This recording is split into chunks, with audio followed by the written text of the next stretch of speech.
Yang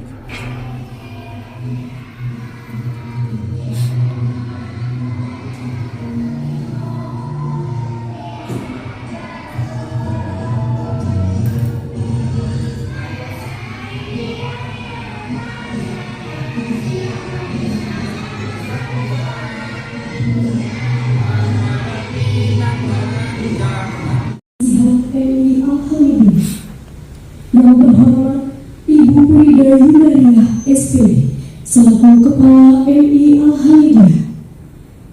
Yang terhormat Bapak Dr. Andes Haji Muhammad Sulaiman selaku pemateri workshop. Yang terhormat Bapak Purwantono selaku motivator MI Al-Hamidiyah. Dan yang saya hormati seluruh Dewan Guru, staf dan karyawan MI Al-Hamidiyah. Sekali lagi kami ucapkan selamat datang kepada seluruh hadirin dalam acara workshop implementasi kurikulum Merdeka Belajar dengan tema Menuju Era Merdeka Belajar, Merdeka Berubah dan Ciptakan Guru Profesional.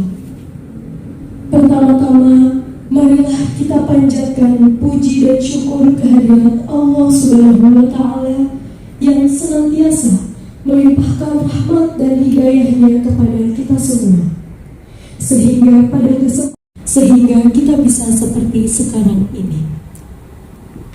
Untuk mempersingkat waktu, marilah kita mulai acara workshop implementasi kurikulum Merdeka Belajar dengan membaca basmalah bersama-sama.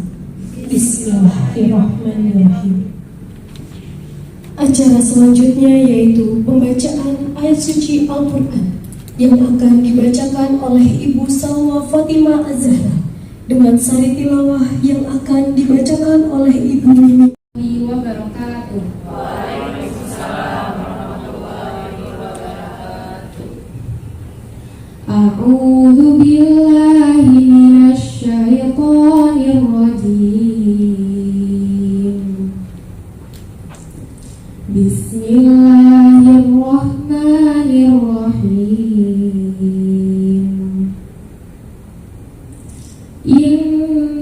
Innallaha ya'muru bil 'adli wal ihsani wa ita'i dzil qurba wa yanha 'anil fahsya'i wal munkar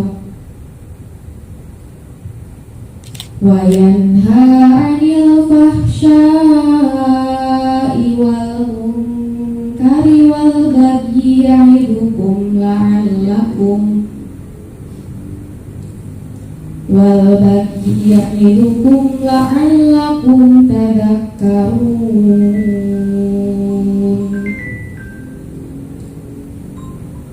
Wa awfu bi ahdillahi idza ahadtum wa la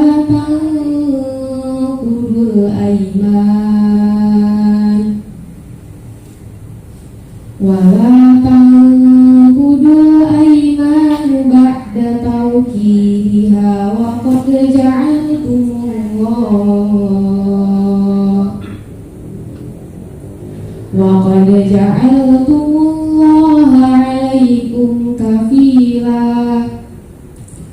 Innallaha ya'lamu ma taf'alun.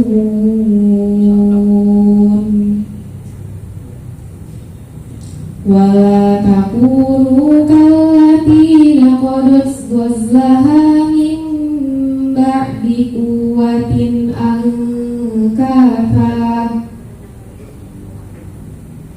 tattakhiduna aymanakum dakhalan bainakum an takuna ummatun hiya arba min ummah. Innama yablukumullahu bih wa la yubayyinanna lakum yawmal qiyamati ma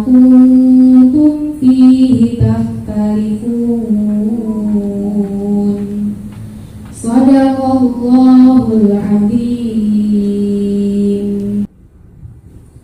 Aku berlindung kepada Allah dari godaan syaitan yang terkutuk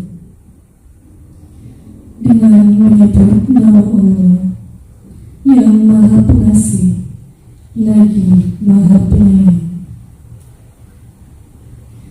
Sesungguhnya Allah menyuruh kamu berlaku adil dan berbuat kebajikan, memberi bantuan kepada kerabat, dan Dia melarang melakukan perbuatan kecil, kemungkaran, dan permusuhan. Dia memberi pengajaran kepadamu agar kamu dapat mengambil pelajaran.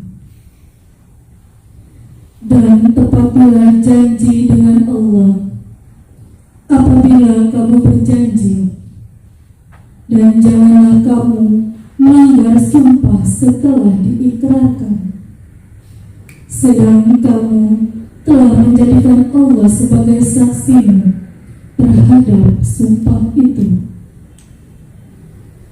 Sesungguhnya Allah mengetahui apa yang kamu perbuat. Dan janganlah kamu seperti seorang perempuan yang menguraikan benangnya yang sudah dipintal dengan kuat menjadi cerai-berai kembali.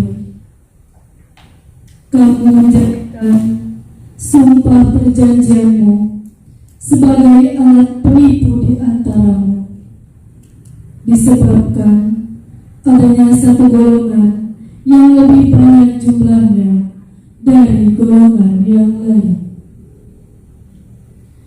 Allah hanya menguji kamu dengan hal itu, dan pasti pada hari kiamat akan dijelaskannya kepadamu apa yang dulu kamu perselisihkan itu.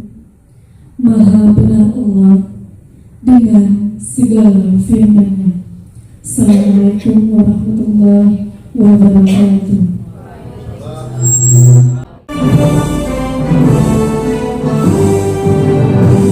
Indonesia tanah airku, tanah tumpah darahku. Di sanalah aku berdiri, jadi mantu ibuku. Indonesia kebangsaanku, bangsa dan tanah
Madrasah Membahana Universitas Bumi Nusantara, pengemban amanah mencerdaskan tunas bangsa santun berwibawa. LAMIMTSMA bahu membahu turut berjuang membangun bangsa bermartabat mulia demi cita-cita.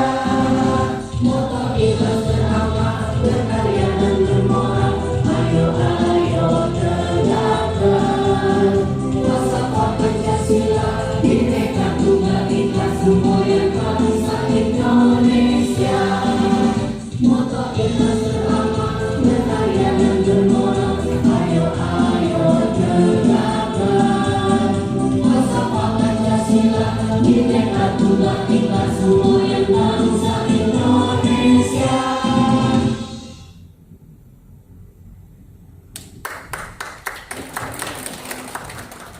Hadirin dimohon duduk kembali.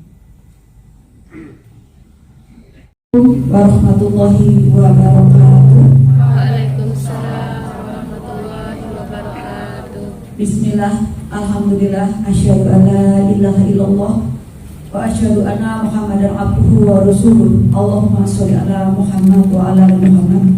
Rabbi israh li sadri wa yassir li amri wahlul 'uqdatam min lisani yafqahu qawli. Amma ba'du. Pertama-tama marilah kita panjatkan puji syukur kehadirat Allah Subhanahu wa taala atas nikmat yang dianugerahkan kepada kita semua, sehingga pada hari ini kita bisa hadir dalam acara workshop dalam keadaan sehat walafiat serta tidak ada suatu kekurangan apapun. Sholawat serta salam marilah kita sanjungkan kepada junjungan kita Nabi besar Muhammad Sallallahu alaihi wasallam, keluarga dan para sahabatnya. Saya ucapkan selamat datang kepada yang terhormat Bapak Dr. Andes Haji Maman Sulaiman selaku pemberi materi workshop kurikulum Merdeka di MI Alhamdulillah, yang dalam hal ini beliau masih dalam perjalanan. Alhamdulillah tadi sudah memberikan kabar beliau sudah sampai di Coca-Cola. Semoga beliau segera hadir jadi bisa langsung mengisi materi yang sudah kita tunggu-tunggu. Yang saya hormati kepada Bapak Purwantono yang juga masih dalam perjalanan. Kemudian yang saya hormati juga Kakak Haji Abdullah Hamid masih dalam perjalanan juga. Mudah-mudahan beliau bisa hadir karena kemarin sudah berjanji jam 8 sampai di sini, dan setelah itu beliau ada acara ke HAP. Ya, kebetulan hari ini ada HAP ke 77 di Kementerian Agama di Delta Mas. Kemudian yang saya hormati Bapak Haji Ihsan MPD selaku pengawas di KKRI di Kabupaten Bekasi. Yang saya hormati dan yang saya cintai Bapak Agil Wirano selaku penasihat MI Alhamdulillah dan Ketua Yayasan Al-Fida, serta Bapak Ibu semuanya yang saya banggakan dan yang saya cintai. Alhamdulillah, hari ini saya sengaja memberi tema yaitu menuju era merdeka belajar, merdeka berubah dan ciptakan guru profesional. Boleh tepuk tangan? Latar belakang pemilihan tema tersebut terkait dengan semakin pesatnya perkembangan ilmu pengetahuan dan teknologi yang turut melahirkan perubahan ataupun pembaruan di berbagai bidang kehidupan, tidak terkecuali bidang pendidikan. Dalam bidang pendidikan, guru memiliki peran penting dalam menciptakan generasi yang memiliki keterampilan hidup abad 21. Oleh karena itu, setiap pendidik atau guru dituntut untuk terus mengembangkan kemampuannya dalam mengolah kegiatan dalam pembelajaran setiap hari, memiliki potensi dan profesionalisme.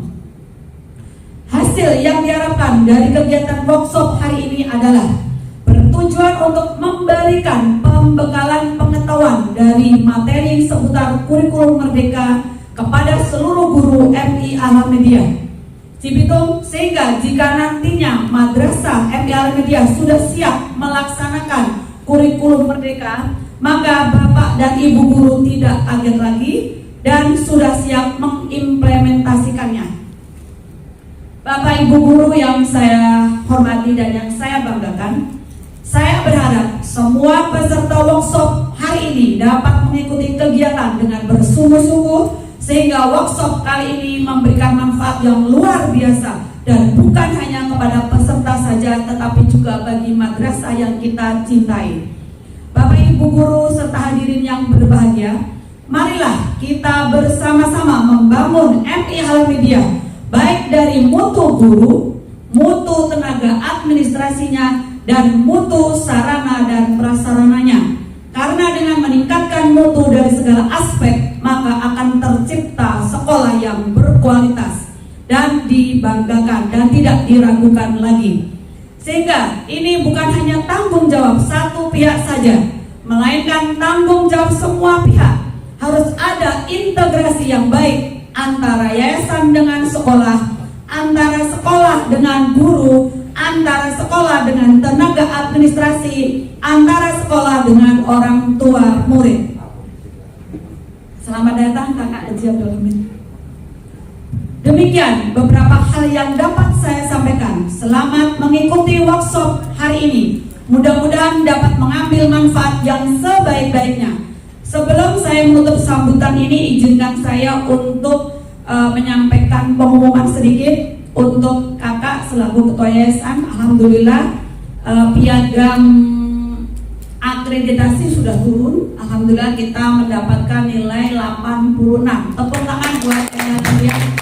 Dan kita tidak menyangka, alhamdulillah dapat B-nya di 86. Alhamdulillah tinggal dikit harusnya A ya. Mudah-mudahan kita 5 tahun yang akan datang bisa A ya. Kalau sarannya kita cukupi semuanya. Mudah-mudahan ya. Siap Bu Guru membantu semuanya? Siap. Izinkan saya untuk berpantun. Rumput dibabat dengan selektif agar taman terlihat atraktif. Jadilah guru yang inspiratif, berjiwa sabar dan edukatif. Buah mengkudu buah tomat, ayam berbulu di pohon keramat. Jadilah guru yang terhormat, kelak pasti mendapat rahmat. Amin. Terima kasih. Mohon maaf atas segala kekurangan dan terima kasih atas segala perhatiannya. Wassalamualaikum warahmatullahi wabarakatuh. Waalaikumsalam warahmatullahi wabarakatuh.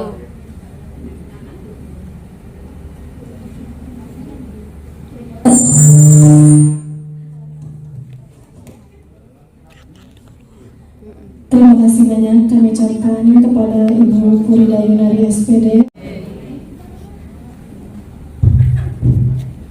Bismillahirrahmanirrahim. Assalamualaikum warahmatullahi wabarakatuh. Waalaikumsalam warahmatullahi wabarakatuh. Alhamdulillah rabbil alamin.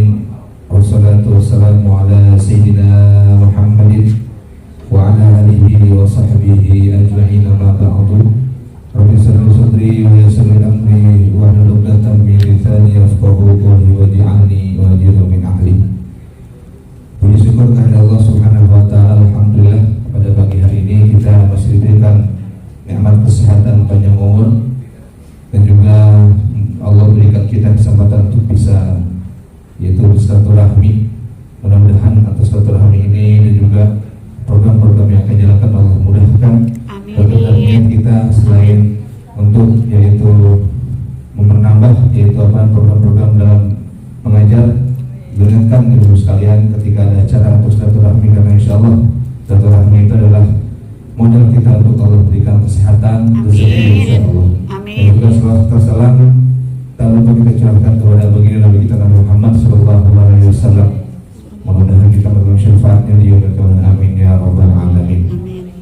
Yang sama-sama kita hormati yaitu Ibu Fida beserta Bapak, yang mudah-mudahan selalu diberikan kesehatan oleh Allah Subhanahu wa taala, panjang umur, selalu bisa membimbing kita yang untuk menjalankan tugas-tugas kita sebagai guru insyaallah. yang mudah-mudahan diberikan kesehatan oleh Allah Subhanahu wa Ta'ala. Bapak dan Ibu yang dirahmati Allah Subhanahu wa Ta'ala, yang pertama kami dari yayasan mengucapkan banyak-banyak terima kasih atas segala kerja kerasnya, khususnya dalam membantu kami yaitu menjalankan pendidikan yang mana diamanahkan yang sudah kita semua dari almarhum orang tua saya. Alhamdulillah ada Ibu Fida yang memegang bersama guru-guru sekalian. Alhamdulillah banyak kemajuan Pak, karena sesuatu yang dari kecil terus menambah itu bahkan dikatakan adalah sesuatu yang berkah. Alhamdulillah kami dari yayasan sangat berterima kasih kepada Allah Subhanahu wa Ta'ala yang telah mengirimkan ya Ibu Fida, ibu-ibu Bapak sekalian, karena kalau Allah yang bukan menggerakkan ya tidak akan saya ketemu atau almarhum tidak akan ketemu sama Ibu Fida. Ya semua takdir dari Allah Subhanahu wa Ta'ala. Dan juga saya sangat bahagia ketika kemarin masuk Tigas WA saya ada acara workshop. Ya jadi alhamdulillah ya kegiatan kita banyak kegiatannya Ibu Bapak sekalian. Ya dalam workshop dan sebagainya aplikasi juga alhamdulillah perjuangan ibu yang semua yang bisa mendapatkan hasil B ya itu termasuk hasil yang bagus karena kita termasuk yang baru Ibu. Iya. Ya alhamdulillah berkat bantuan Allah Subhanahu wa Ta'ala. Makanya kita banyak bersyukur, insyaallah kita selalu diberikan nikmat dari Allah Subhanahu wa Ta'ala. Yang kedua, kami juga meminta untuk terus semangat Bapak Ibu sekalian dalam membimbing anak-anak, khususnya anak-anak kita diajarkan akhlak dan adabnya. Ya itu yang harus benar-benar kita tingkatkan, karena percuma ketika anak-anak kita banyak prestasinya, terus juga belajarnya bagus, nilainya bagus, tapi tidak punya akhlak dan adab, maka nanti ke depannya mereka tidak akan ya manfaat ilmunya. Yang kata walaupun orang banyak ilmunya, tidak ada akhlak dan adabnya akan percuma. Sia-sia. Ya sia-sia. Makanya di Al-Hamidiyah, khususnya di Al-Hamidiyah, mari kita terapkan akhlak dan adab anak-anak yang kepada guru khususnya dan juga orang tua. Ya karena setiap dari pelajar, ya santri, mahasiswa, anak-anak semua, ya yang harus dihormati adalah gurunya dulu. Ya karena dari gurunya lah mereka akan menghormati orang tuanya. Ya maka saya juga pernah sedikit cerita ketika saya menemui guru. Waktu itu ada almarhum sama ada guru saya. Ya ketika mau salaman yang didahulukan adalah guru. Jadi pas bapak almarhum mau saya salaman, bapak ngasih nunjukin salam nunjuk ke guru kamu. Ya, jadi ketika saya tanya kenapa, kan orang tua yang harus kita hormati, ternyata anak nggak akan hormat kepada orang tua ketika tidak ada guru. Ya, jadi kita terapkan akhlak adab anak-anak ya di rumahnya, ketika di sekolah bersama teman-temannya. Yang mudah-mudahan niatkan ibu-ibu sekalian yang mengajarkan Allah Ta'ala, insya Allah segala sesuatu yang Allah atau yang kita kerjakan oleh Allah, insya Allah akan mendapatkan pahala di sisi Allah Subhanahu wa Ta'ala. Amin. Ya, dan juga alhamdulillah terus semangat dalam membimbing anak-anak. Mudah-mudahan semua yang Bapak Ibu lakukan, khususnya yang Ibu perjuangkan, ya akan menjadi pahala untuk Ibu Bapak sekalian. Amin ya rabbal alamin. Dan juga saya mohon maaf nanti mungkin nggak akan lama karena ada acara hub di kementerian. Iya. Ya, jadi saya cerita sedikit dari cerita Bapak juga. Jumat kemarin kita ada gerak jalan. Nah kita nggak datang Bu. Ya karena kan hari Jumat. Akhirnya kita tegur. KBH mau berhenti dari kementerian. Iya, kebetulan saya juga ada di sekretaris dirinya. Iya harus ada, kemarin kita karena hari Jumat. Ya kan dari kita ada yang khutbah, ada yang pengajian dan sebagainya, jadi nggak bisa hadir. Makanya tadi telepon sama Pak Ketua, usahakan hadir ya Pak. Insya Allah nanti saya dari acara sini langsung akan meluncur ke acara Kementerian Agama. Mudah-mudahan yang kita beri kesehatan Allah SWT. Sekali lagi kami dari Yayasan Al-Hamidiyah mengucapkan banyak terima kasih. Ya kami tidak bisa memberikan apa-apa. Insya Allah segala fasilitas, bangunan dan sebagainya, insya Allah doakan Tuhan kita terus bisa saling membantu.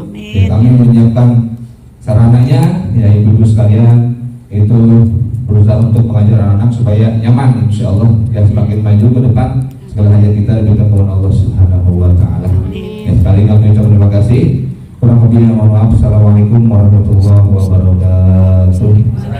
Warahmatullahi wabarakatuh.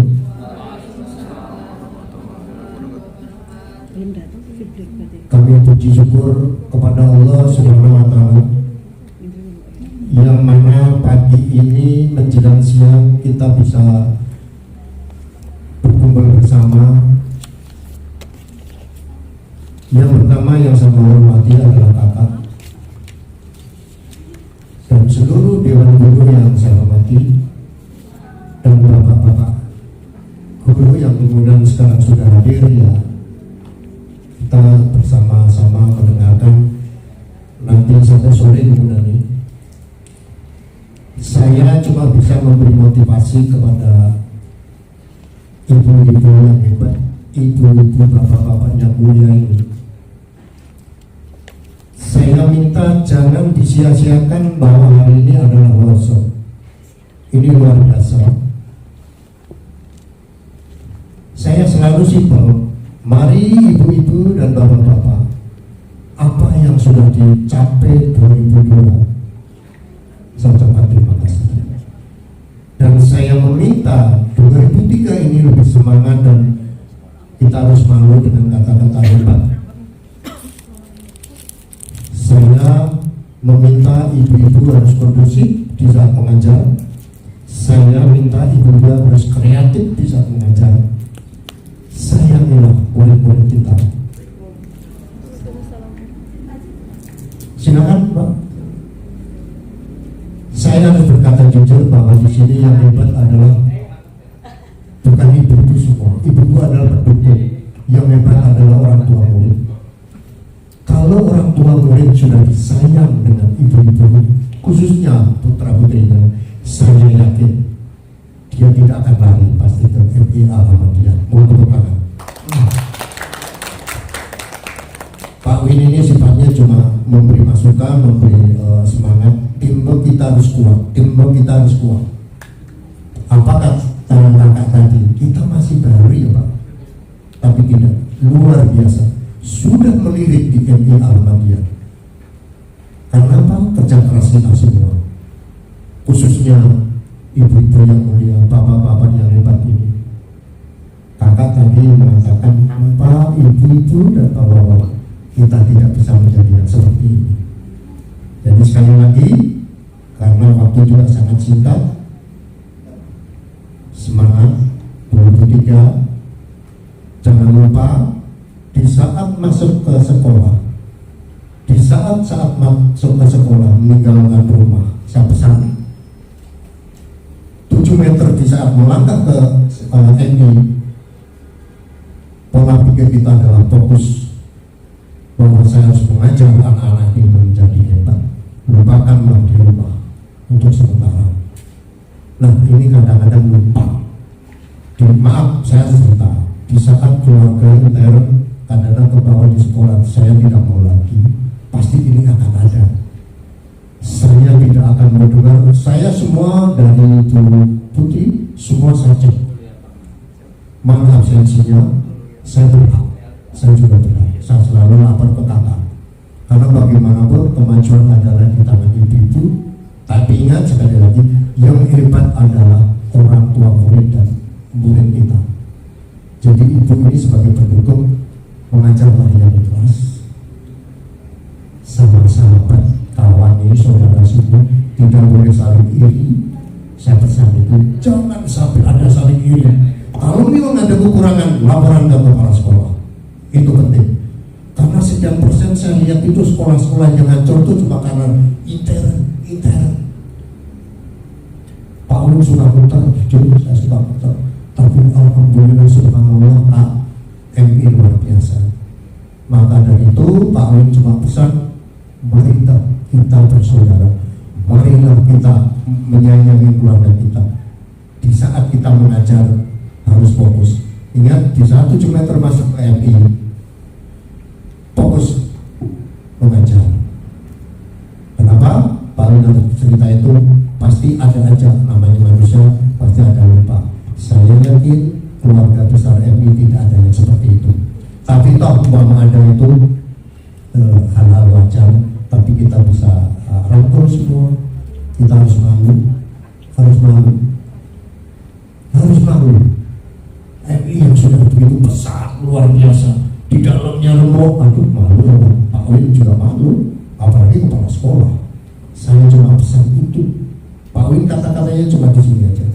Jadi saya minta ibu itu yang mulia ini, kenapa saya katakan mulia?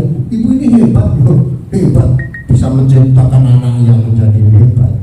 Maka Pak Win tidak perlu panjang lebar, saya ucapkan terima kasih. Semangat 2003.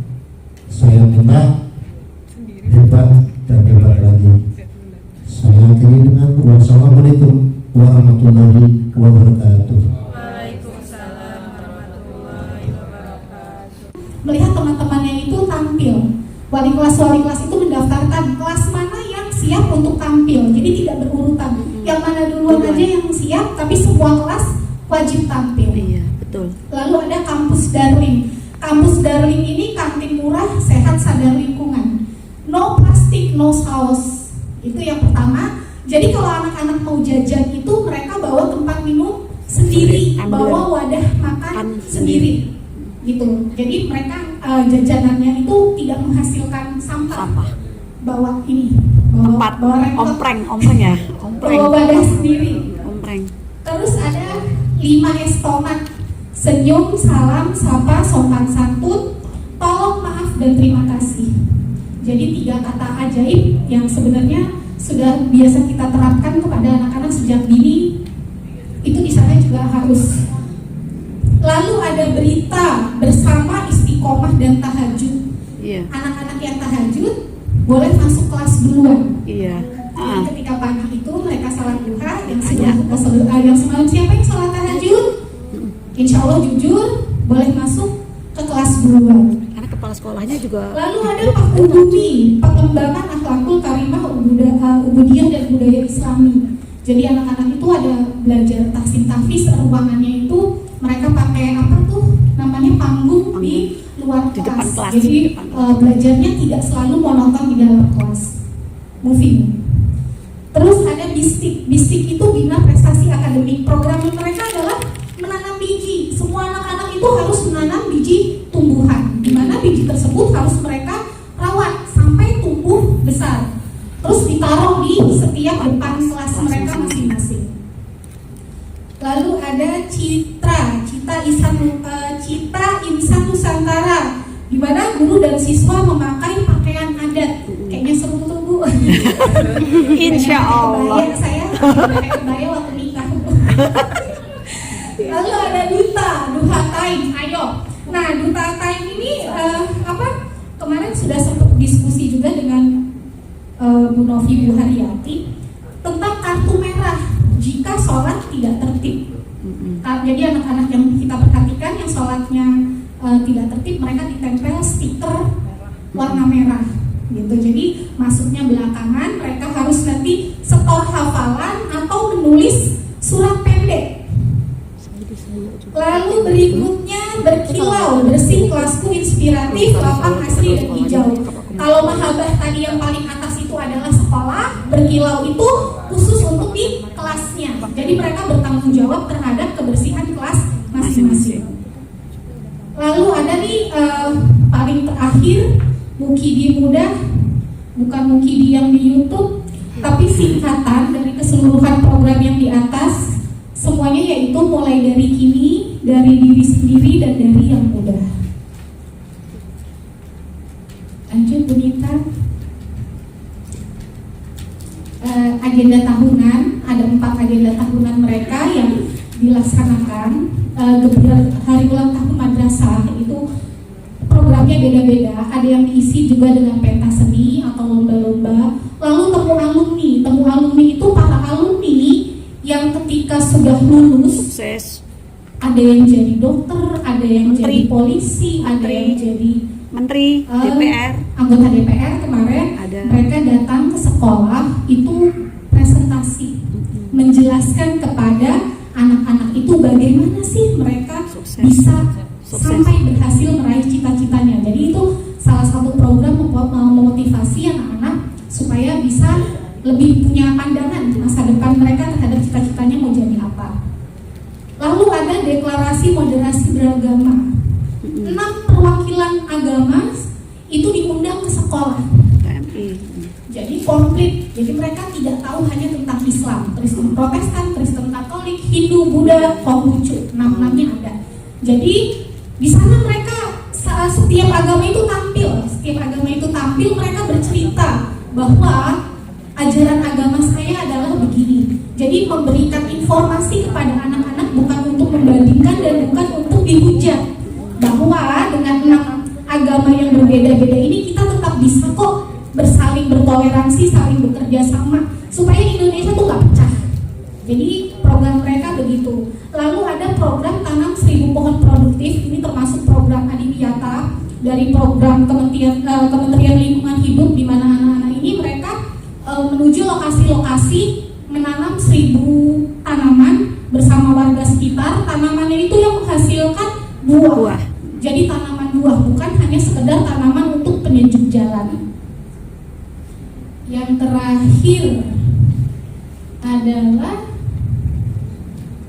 ini duitnya double.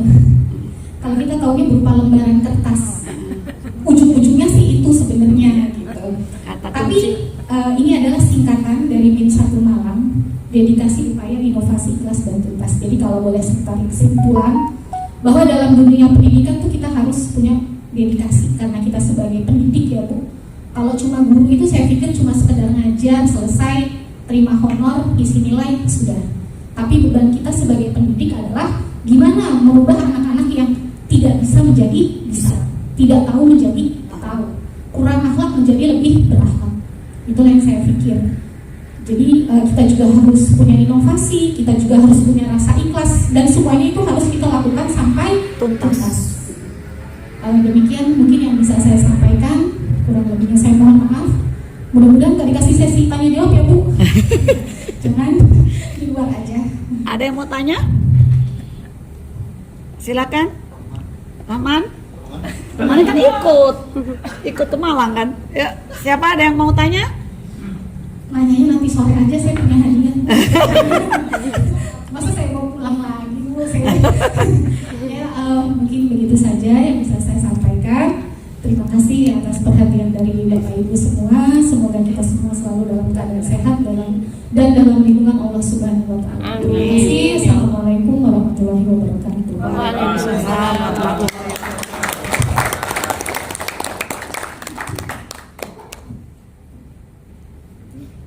Terima kasih Ibu Indri atas pemaparan yang telah. Mesti tahu kalau kita mulai bekerja itu harus tahu tujuan akhirnya, ya kan? Tujuan akhir ibu-ibu jadi guru ini, ya kan? Itu apa? Jadi terima kasih Pak dari dari pendidikan ya, Kementerian Pendidikan Pak ya. Jadi karena saya balik lagi ke Bapak Pendidikan kita, ya kan, Pak Kiai Wantoro. Tujuan dari sekolah itu apa sih? Ayo masih ada yang ingat nggak? Saya pernah nyampaikan ini. Apa? Ada banyak orang, guru sama orang tua itu pengen anaknya pintar. Benar nggak? Salah atau benar? Hah? Benar. Oke. Benernya itu berapa persen? 100%. Kebanyakan orang tua ingin anaknya pintar, padahal salah Bapak Ibu. Coba lihat ya yang di visinya MI, ya kan? Membentuk apa?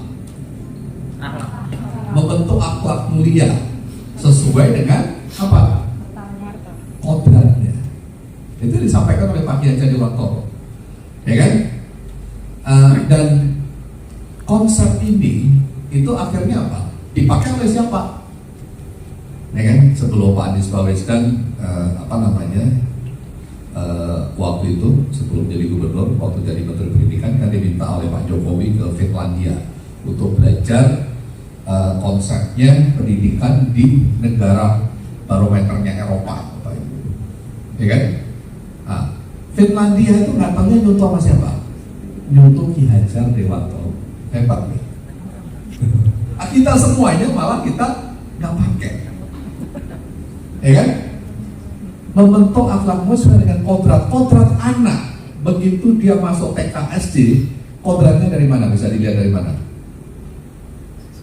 Dari mata. Ya, ingat waktu itu saya ajarin dari mata kita bisa melihat apa? Anak itu visual, auditori atau kinestetik. Ya kan? Kalau matanya ke atas, pola matanya ke atas, didiklah anak itu kebanyakan harus pakai visual. Ya kan? Kalau pola matanya lurus, kebanyakan harus pakai auditori. Ini dasar, Bapak Ibu. Ya kan? Kalau bola mata hitamnya ke bawah, kita ngobrol nih anak waktu bermain, anak itu lagi kinestetik. Jangan Bapak Ibu ngomong kemana-mana nggak masuk tuh telinganya dia. Maunya main, maunya bergerak. Ya kan? Kodratnya adalah itu. Ya.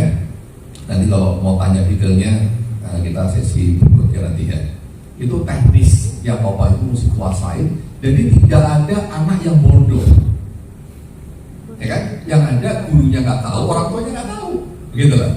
Makanya Bapak Ibu, guru BP-nya mesti kuasain, orang tuanya juga harus kita ajak, kita libatkan dalam proses pendidikan. Ya kan? Untuk melihat matanya anak ini. Ya.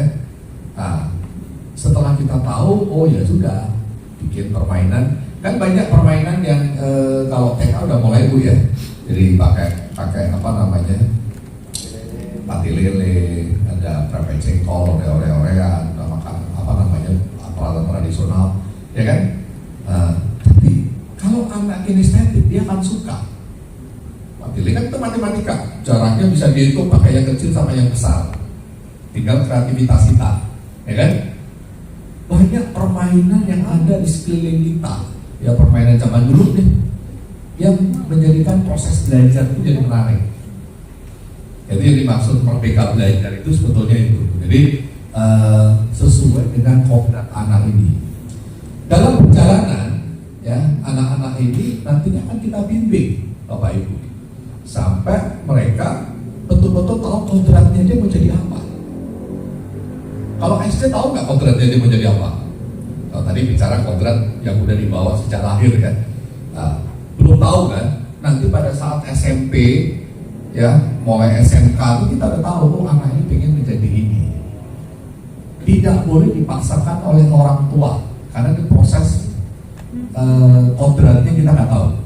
Ya untuk itulah orang tua yang harus guru-guru harus tahu banyak macam profesi sekarang ini, ya kan? Sampai mereka tahu, oh anak ini menjadi pemain bola, yang pemain bola yang berakhlak mulia. Oh anak itu jadi koki yang berakhlak mulia. Ya, dasar itu Bapak Ibu mesti tanamkan dalam pikiran kita. Itulah tujuan pendidikan. Nah, kalau tujuan pendidikan itu menciptakan anak pintar, kalau pintar tertinggal, ya kan? Saya banyak, kalau Bapak Ibu, saya ini ada 6 unit perusahaan di bawah saya, ya kan? Kalau saya nyari pimpinan unit, apakah saya nyari yang pintar?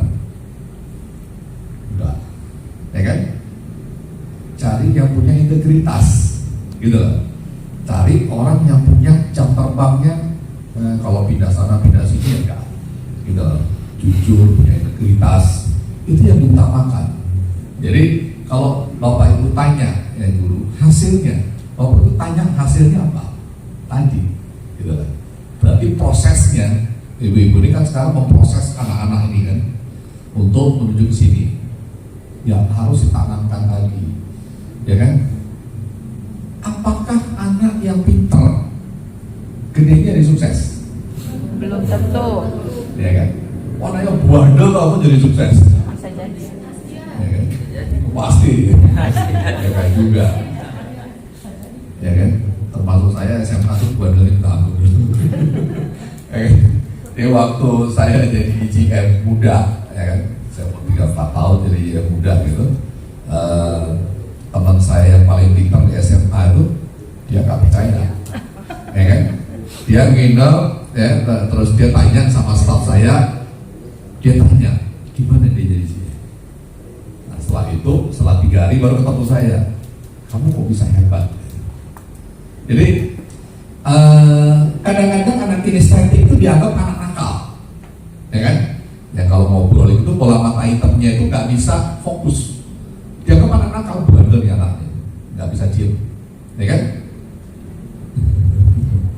Dan itu padahal anak itu kalau kita tahu ya cara manage anak ini jadi anak luar biasa, ya kan?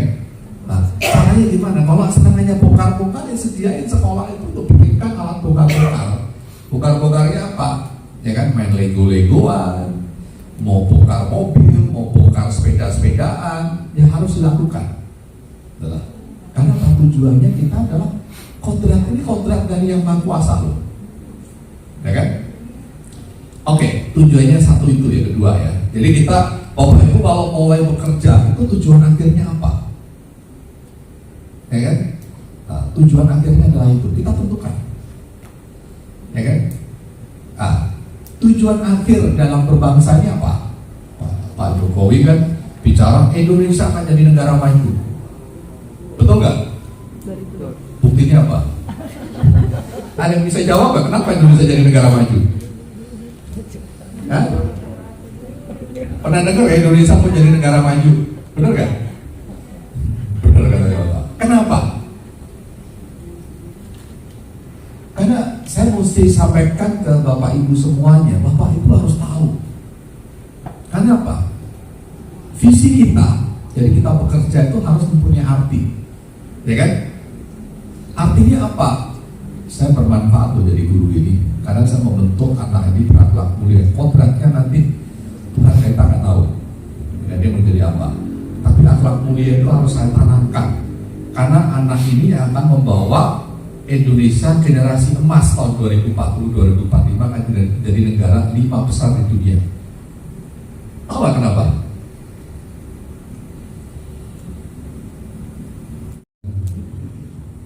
Oke, Indonesia dulu kita menjadi negara follower, ya, pengikut, ya kan? Kita nggak bisa kelola emas, kita tidak bisa kelola nikel, kita tidak bisa kelola banyak hal. Sekarang ini di area sekarang ini Pak Jokowi ubah, pemerintahan ini berubah sikap, kita tidak mau raw material ini dikirim ke sana tanpa kita mendapatkan apa-apa, sehingga harus diolah kembali, ya kan, diolah sampai menjadi menjadi suatu bentuk. Ya, kalau emas ya dikelola di sini, tidak bisa di sana. Kalau minyak, dulu minyak itu Pertamina itu bertahun-tahun rugi Bapak Ibu, ya kan? Sekarang dikelola sendiri sampai jadi emas kemudian diekspor. Dan akhirnya Pertamina sekarang produksinya untungnya besar-besaran. Ya, kemarin bicara nikel, dulu nikel itu dikirim Bapak Ibu. Ya, kemarin kalau lihat G20 meeting di Bali itu, ya, nikel dulu dikirim, sekarang nggak boleh dikirim. Wah, itu Eropa teriak-teriak, komplain sama presiden, ya kan? Tujuan presiden apa? Gimana kita bisa menciptakan batu baterai, ya, bauksit habis ini kita nggak boleh kirim, ya kan? Supaya kita produksinya dari sini. Dengan merubah nikel aja bisa dibikin sendiri, ya, diperkirakan tahun ini 2 tahun ke depan Indonesia utangnya udah beres. Ya, ada satu tambang lagi namanya thorium. Kenapa saya kasih tahu gini? Supaya para guru itu tahu bahwa Anda ini akan menciptakan anak generasi emas tahun 2040 gitu. Ya. Nah, ada namanya thorium, makanya Amerika tuh hebat, udah menciptakan tokoh namanya Thor. Ya, tahu film Thor ya? Itu udah tahu itu thorium. Jadi thorium itu adalah tambangnya itu paling besar tuh di Indonesia sama di India. Satu tetes thorium, ya, itu kalau ngisi bensin ya, ngisi bensin motor, satu tetes ini, Bapak Ibu nggak usah ngisi bensin motor setahun. Ya kan? Thorium itu kalau dikemas jadi satu bola basket energi, ya kan? Itu bisa nerangin listrik Jawa Bali selama setahun. Dan fosil yang sekarang di Arab Saudi yang kaya dari minyak itu semuanya berbondong-bondong untuk investasi di Indonesia. Ya kan? Diperkirakan fosil akan habis energinya. Yang ada rezeki ini yang akan ada di negeri kita. Tapi jangan senang dulu. Kita nggak bisa kelola kok. Yang kelola siapa? Mau nggak mau harus antara Rusia, Cina, ya kan, sama Amerika. Tapi balik lagi akhlaknya, mentality kita, ya. Apakah kita sama dengan kayak dulu hitung-hitungannya, kayak model Freeport? Kita cuma dapat berapa persen? 2%. Sekarang kan kita 51%. Ya, penentuan 2024-2026 ini siapapun jadi presidennya akan membawa Indonesia mau dibawa kemana? Dan kalau mental Bapak Ibu semuanya yang ada di sini anak didiknya akhlaknya nggak benar walaupun pinter, Indonesia kaya tapi belum tentu camatnya, lurahnya dari Indonesia. Mau nggak lurah camatnya dari Jepang, dari Amerika? Bisa terjadi nggak? Bisa. Sangat bisa. Kalau kita tidak menyiapkan anak didik kita berakhlak mulia dan berbangsa benar, ya, itulah pesan presiden sebetulnya, ya, message yang Bapak Ibu nggak tahu. Dan percayalah negeri ini memang akan kembali menjadi hebat. Dulu pernah hebat gak? Zaman kapan? Hah? Indonesia pernah hebat gak? Coba mau cobain ya nanti Bu. Oke. Buktinya apa? Ya, kita tuh selalu dibenturkan dengan rasis, Bapak Ibu. Dan tadi makanya saya suka tuh supaya agama Buddha ngasih ini, agama itu ngasih ini. Karena apa? Kita tuh banyak dibenturkan dengan rasis. Oh itu Majapahit kerajaan Hindu Pak. Oh itu Sriwijaya kerajaan Buddha Pak. Benar gak? Sama sekali enggak. Karena apa? Oh zaman Majapahit banyak penasihatnya Muslim kok. Ya kan? Kenapa Belanda membenturkan kita bahwa itu adalah peninggalan Hindu, peninggalan Majapahit, supaya kita nggak buka kitabnya. Ya. Para sunan, ini pernah dengar ya, sunan-sunan yang membawa misi Islam ke Indonesia, itu suruhan dari siapa Bapak Ibu? Suruhan dari Turki, ya kan?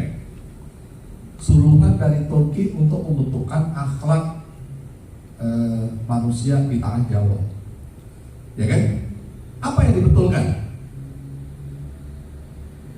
Jadi siapa guru sejarah Bu? Guru kelas. Semuanya sama ya? Oke, semuanya ngajar. Oke. Apa yang dibetulkan pada saat itu? Akhlak. Ya, akhlak yang mana? Ya. Pada saat jadi kita itu kalau terlalu menjadi radikal itu bahaya. Hindu sendiri pernah mengalami satu radikalisme, ya kan? Radikalisme apa? Supaya apa? Tingkatan tertinggi dari Hindu itu apa? Moksa. Moksa itu hilang membekas. Jadi kalau sama dengan kita, kalau marifatullah itu harus cepat-cepat dikuburkan. Jadi kalau enggak sama, jadi menjadi cahaya kembali. Jadi karena dia nggak bisa moksa, akhirnya jadi apa? Masih ke dunia kan? Akhirnya jadi cenglot. Pernah dengar cenglot? Nah, Ya kan? Cenglot tuh disembah-sembah itu manusia tidak jadi moksa. Ya kan? Malah di orang cenglot harganya miliatan gitu. Ini ngapain macamnya cenglot? Orang itu manusia tidak jadi. Ya kan? Nah, minta akhlaknya dibetulkan untuk mengembalikan. Ya, dengan cara apa? Dengan cara Jawa juga, gitu loh. Akhirnya dibentuklah menjadi gamelan, menggong, dibentuklah dari batik, jadi bapak ibu sekarang pakai. Pernah nonton filmnya Cokroaminoto? Ya kan? Belum. Yang bilang ini kapan nanti ibu beli itunya nonton bareng, ya kan? Karena itu leadership. Gratis Pak. Pakai YouTube sekarang.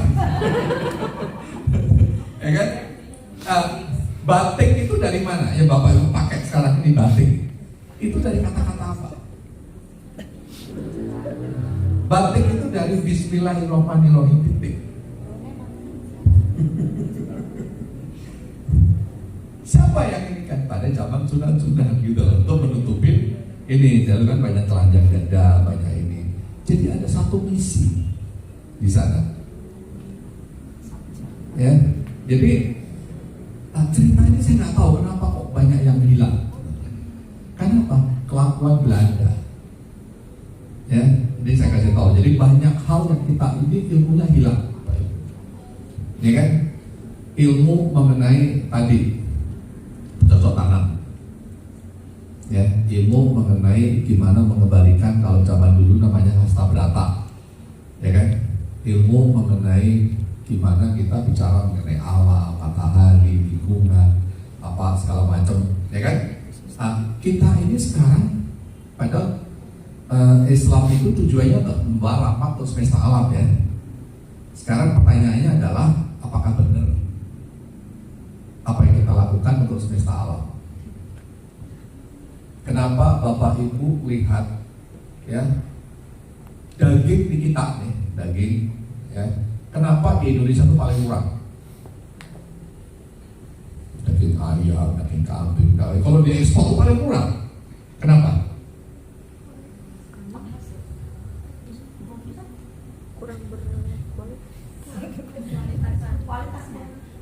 Ya kualitasnya kenapa? Kualitasnya jelek. Cara motongnya salah. Karena nyembelihnya salah. Bukan. Kita nyembelih ayam depan ayam. Kita nyembelih sapi depan sapi. Saya pernah korban 2 sapi. Ya secara nggak sengaja waktu itu saya sadar-sadarnya bahwa kita itu salah. Saya nyembelih sapi depan sapi. Sapinya nangis. Saya bilang, kita ini tidak beradab. Saya baru sadar kita ini tidak beradab. Kalau dia sapinya stres nangis, dampaknya apa? Dagingnya keras. Kenapa Jepang itu dagingnya mahal? Sebelum disembelih dipijetin dulu, ya kan? Kasih minum bir, dipijetin gitu kan. Saya bilang, jadi dagingnya daging mahal. Nah, kita balik lagi, rahmatan lil alamin. Berarti kita beradab nggak? Saya balikin lagi, kita menjalankan Pancasila nggak? Sila kedua.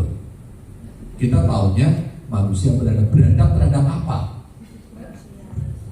Harusnya beradab terhadap apa? Beradab terhadap bumi, tanah, beradab terhadap air, ya kan? Beradab terhadap udara. Ini yang tidak kita lakukan. Siapa yang harus nyampaikan ini? Bapak Ibu semuanya, guru-guru.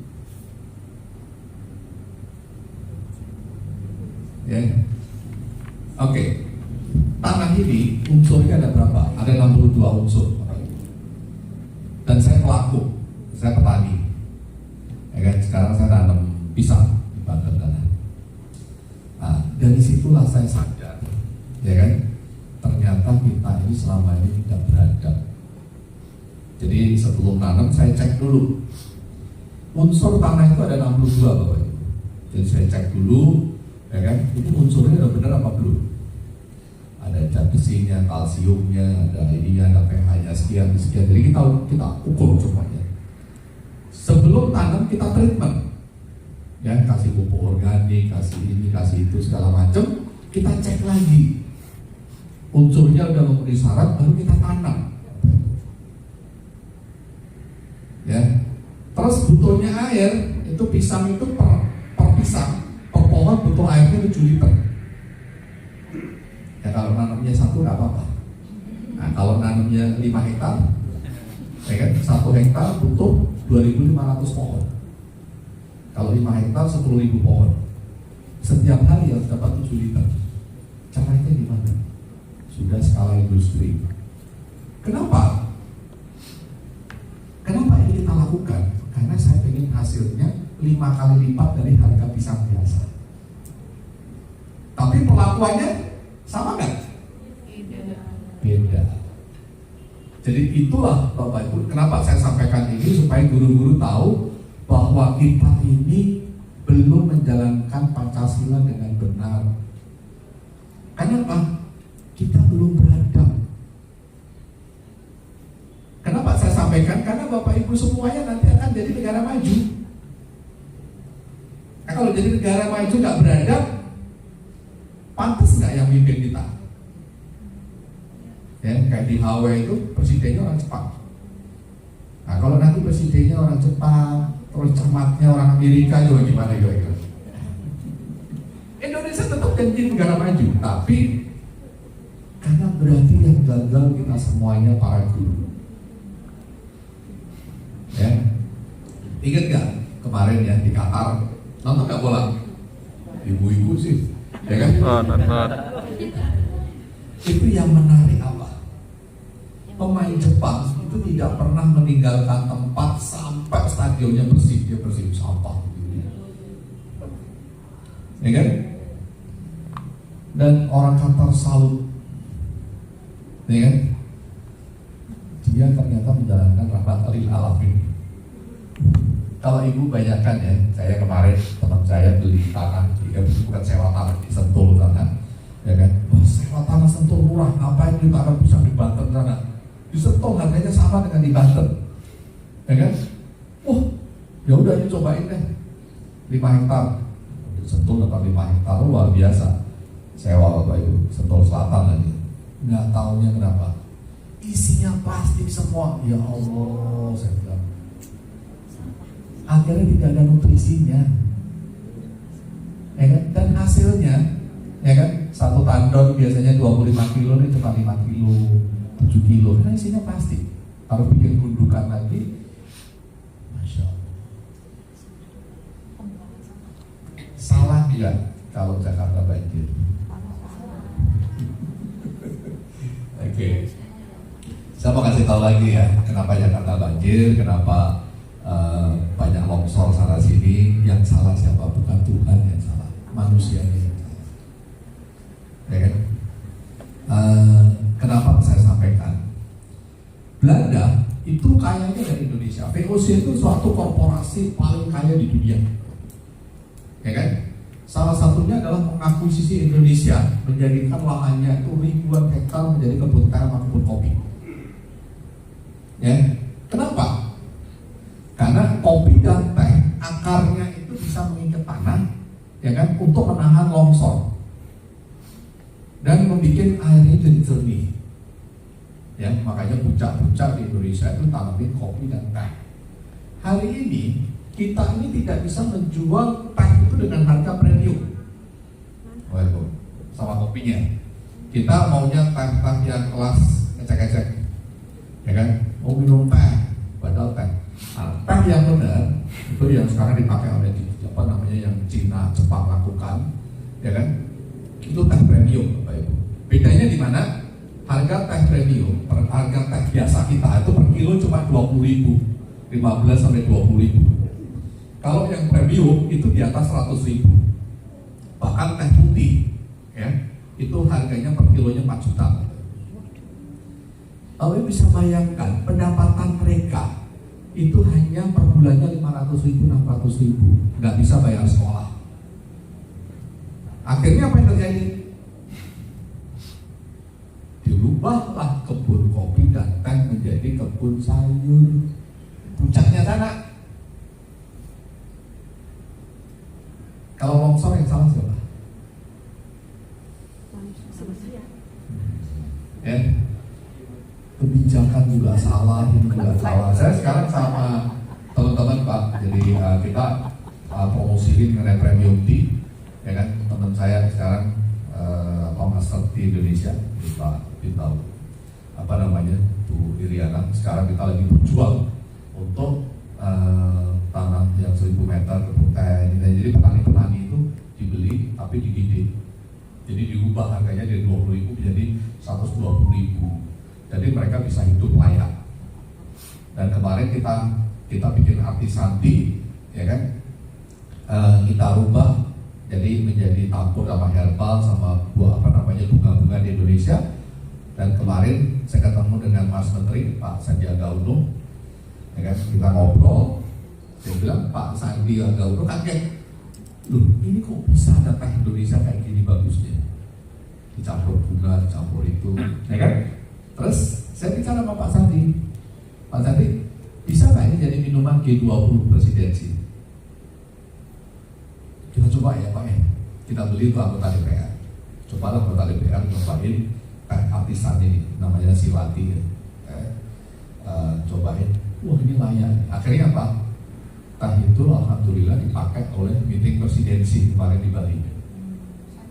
Dan akhirnya sekarang ini tehnya tersebut banyak permintaan dari Itali, Turki, Dubai, ya kan? Sekarang butuh banyak yang diinginkan. Alhamdulillah, paling kan kita bisa bantu, ya kan? Tapi proses teh tadi menjadi teh bagus sama dengan kayak pisang tadi. Gimana kita memuliakan tanah, kita memuliakan air, ya kan? Gimana prosesnya itu jadi benar, ya kan? Aku bisa bayangin, ini saya ceritain sedikit ya mengenai pisang, karena saya belajar pisang itu sudah hampir 2 tahun lebih ya. Muncul anaknya itu yang boleh hidup untuk dampingin ibunya itu cuma 1. Kalau kita kan terserah, misalnya saya nanya kan bisa mau tumbuh kayak apa kan itu kan? Yang bisa tumbuh itu cuma 1, ya kan? Yang lainnya itu harus dimatiin dan jadi bibit. Supaya apa? Helai itu yang daunnya itu 10 sampai 13. Ya, ontongnya supaya besar. Nah, kalau ontongnya sudah ada, disuntik supaya nggak kena bakteri. Kalau kita bayi kita suntik supaya apa? Nggak kena bakteri, nggak kena ini kan. Terus dikerodong supaya nggak kena semut, nggak kena macam-macam, gitu loh. Jadi kalau petani kita nanam pisang, kalau menanam pisang itu 1 tangkai paling Bapak Ibu 5-7 kilo udah hebat. Ini bisa 25 kilo sampai 30 kilo. Nah, kalau semua petani di Indonesia bisa kayak gini semuanya, Pak jagung, pepaya, Indonesia jadi makmur ya. Karena kunci makmur itu cuma 2, ya kan? Menguasai ini energi, ya kan? Kalau energi bukan urusan kita, urusan negara, itu kebijakan. Kalau Bapak Ibu bisa menciptakan pemimpin dengan akhlak yang bagus, insya Allah negeri ini akan mendapatkan, karena dari karunia Tuhan, ya kan? Ini akan kembali, karena kita akan seperti kayak United Emirates Arab.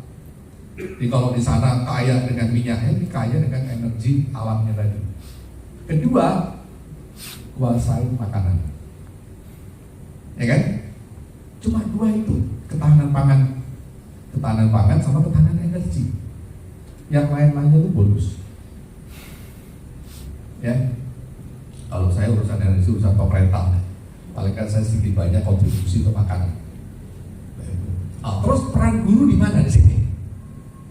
Jadi sekarang tahu ya, tujuannya kita mendidik anak-anak kita. Anak-anak ini akan memimpin negara 2040, 2045 akan jadi negara maju. Udah Bapak Ibu jangan ini deh. Yang penting saya menanamkan anak-anak ini ke depan menjadi anak-anak hebat di tahun 2040, 2045. Ya kan?